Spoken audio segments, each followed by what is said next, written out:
দক্ষিণ চব্বিশ পরগনা জেলার ক্যানিং থানার ইটখোলা গ্রাম পঞ্চায়েতের মধুখালী ভান্ডারি পাড়ায় আকবর আলী মোল্লা নামে এক ব্যক্তিকে গ্রেফতার করল ক্যানিং থানার পুলিশ। গোপন সূত্রে খবর পেয়ে মঙ্গলবার রাতে পুলিশ তাকে আটক করে জিজ্ঞাসাবাদের জন্য। এরপর বুধবার সকালে তাকে গ্রেফতার করে পুলিশ। প্রায় 15 থেকে 16 বছর ধরে এই ব্যক্তি বসবাস করছিল ভারতে। তার কাছ থেকে উদ্ধার হয় বাংলাদেশি ভোটার কার্ড, যেখানে তার নাম মোহাম্মদ আকবর আলী গাজী। তার কাছে পাওয়া গিয়েছে ভারতের ভোটার কার্ডও। ভারতে তিনি আকবর আলী মোল্লা নামে বসবাস করছিলেন বলে পুলিশ সূত্রে দাবি। এখানে কাগজ কে করে দিল? এখানে কাগজ করে দিয়েছিল বারুনি বাবু। হ্যাঁ, প্রধান ছিল বারুনি বাবু। আমার দাদা ঠাকুর দাদারা এখানে ছিল, মোল্লাখালী ছিল।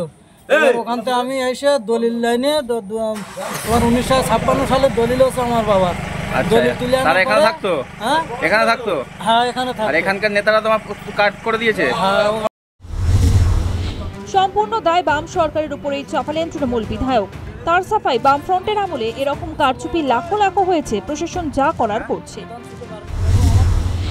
2011 সালের আগে এই সরকারের আগে যে বামফ্রন্ট সরকার ছিল, ইটখোলা গ্রাম পঞ্চায়েত অধীনে প্রধান ছিলেন প্রাক্তন প্রধান বারিন রায়। সেই পঞ্চায়েতের প্রধান সম্ভবত তার ভোটার কার্ড করে দিয়েছিল। এখন বামফ্রন্টের আমলে তো এরকম কারচুপি লাখো লাখো হয়েছে।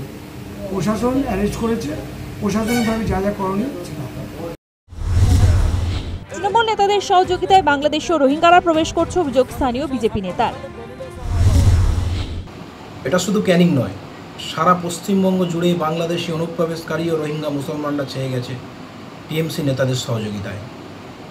আজকে এই টিএমসি নেতারা রোহিঙ্গা মুসলমান এবং বাংলাদেশি অনুপ্রবেশকারীদের সংরক্ষণ করতে এরা ব্যস্ত।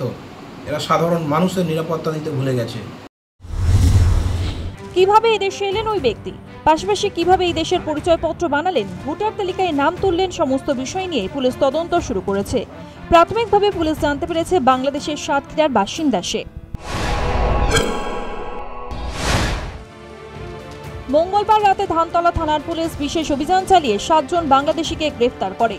পুলিশ সূত্র খবর, ধানতলা থানার বরমবেড়িয়া নিরালা পাড়া থেকে বাংলাদেশিদের গ্রেফতার করা হয়েছে।